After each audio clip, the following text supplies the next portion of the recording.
What I'm going to do is see if I can make something unique and different using these bangle molds that actually are really no good for anything. Well, certainly not making bangles for an adult. You might be able to make a bangle for a cat or a dog or a mouse, but they're just not big enough. So stick with me and let's see if it works out. I'm going to be using the J Diction High Gloss Resin. It's non-yellowing, non-toxic, non-flammable, and bubble-free apparently. I don't think it's bubble-free, but it is very good at reducing bubbles. It gives a lovely high gloss finish. And the other thing is, with experiments and things like that, this only costs me about £80 per gallon, and that's about $75 to $80 at the moment. I'm filling these up inside the trays of my curing machine because that way they're so much easier to move and a lot less messy than trying to pick these molds up from the surface and then put them in the tray. I'm using glitter, of course I'm using glitter. I do love my glitter, and you'll see why in a little while. Massive thank you to all my members whose names are coming up now. The membership is growing really well. Lots of perks, competitions, and additional discounts. So if you want to become a member, then the link for that is in the description below. I'm also filling up each one of these with the corresponding colour as well, and you'll see what I use those for in a little while. Once these are all filled, pop in any bubbles that may have come up, and then I'll pop it in the curing machine for 2 hours. These are all cured up lovely, didn't take long, only took a couple of hours. So what I'm going to do is demold these first. And once these are all demolded, then I can show you how I'm going to transform them into something beautiful. And like I said, these are really never any good for bangles. I mean, I know I've got quite a large hand, but that's the largest one out of all of them.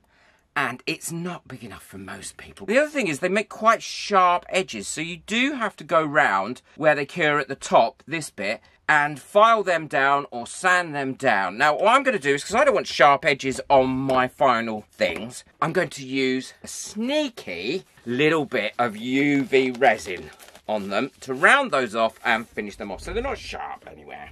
And of course, I'm going to be using the J Diction UV resin. As you know, I don't need to sing its praises today.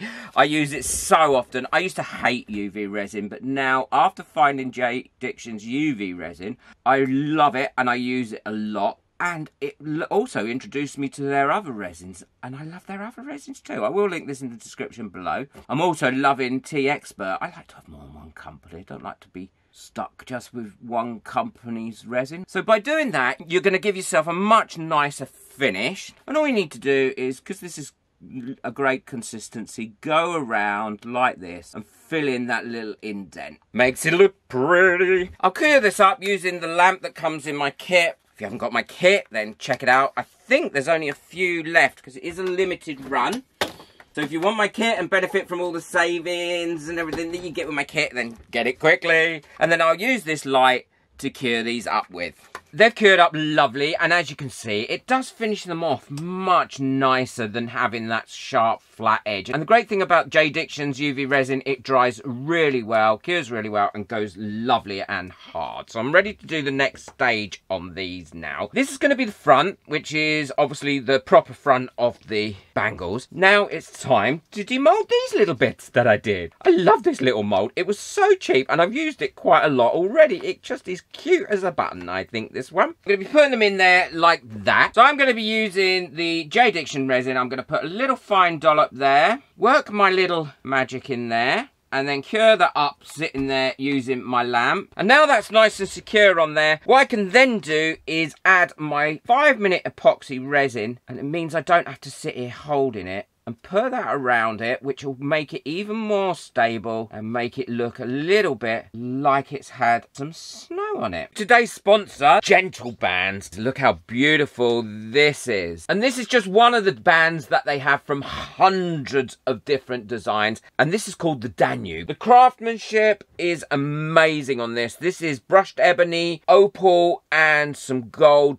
and tungsten, polished beautifully. I think you'll agree it looks great on my thumb. The amazing thing is they have a year-long free resizing. It has a lifetime warranty, and it's easy to care for. Each ring comes with a certificate of craftsmanship. And if you're getting married, or you just want to buy that special someone in your life a unique reimagined band, because it's so different from what you normally get. You know me, I love a bit of sparkle, and there's a lot of sparkle in this from the opal. Really does match my personality. And there is a ring there for everybody's personality. I'm sure that you'll be able to find one from their great service. Currently, they're offering for my viewers only a 25% discount if you use the promo code in the description below, along with the link in the description below. These should be out to you within about 48 hours. It's really easy to size. They're not massively expensive either. Equally in line with just your normal gold band. What a brilliant product for a brilliant price. There's full instructions on the website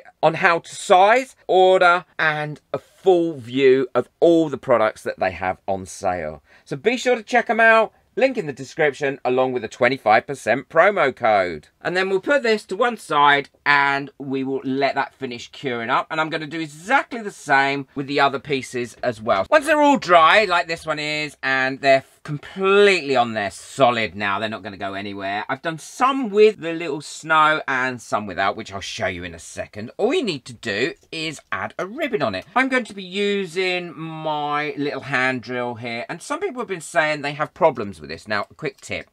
If you unscrew this, that comes out, and often, more often than not, they contain another one in the end, which has either larger or smaller bits in it, so you can get the right screw in. Once you've got that in there, skip this bit if you already know this, I'm sorry. But a lot of people have been saying, oh, I can't get them to sit. So now I've got my smaller bit in. What I'll do is I'll tighten that up as tight as I can get it. And now I'll hold this bit in my palm while I screw where I want it to screw. The other thing is, don't push too hard, because what that does is it seizes up that drill bit. You don't need to push too hard. All you need to do is have a light, gentle pressure on there. And just keep twisting it while it's on your palm there, like that. And you'll get a great result with these. And they're so cheap. I don't want to go too deep. That should be deep enough. And the reason I counter drill these is because if not, these things can be sometimes a little bit fragile as you're twisting them in, as I'm sure everybody has found in the past, and you can twist the head off them. We don't want that to happen, do we?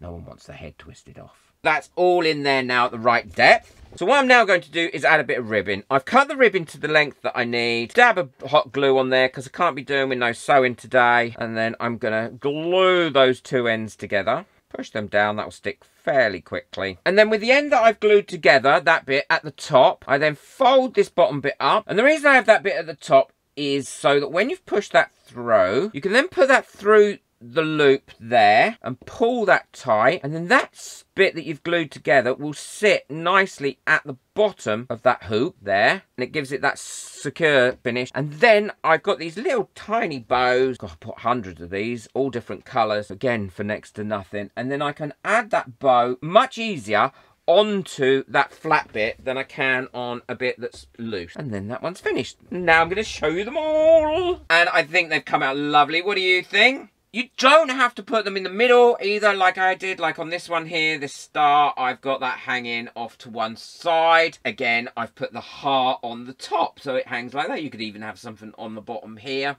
if you wish to. The little house and the Christmas tree have got the snow around them, and I quite like that. And they look good from the back. But again, they're very glittery, very shiny, ideal for Christmas presents, and have cost me nothing. And give me a great use for these awful bangle moulds that I've never really found a use for. I love looking at different ways to use a mould, and if you want to know another way of using a mould that is different to the norm, then check out the video that's coming up now. I look forward to seeing you over there. If you've enjoyed this little project, I've thoroughly enjoyed it, and I will definitely be putting these on my tree. I'm sure these would sell well. I think you could do a little kit of those. Don't forget to hit that subscribe button so you don't miss out on any of my future videos. Check out the video that's coming up next, and please boop that like button. It really does help my videos to get out there. I look forward to seeing you in my next video. Take care. Enjoy your resin. Bye.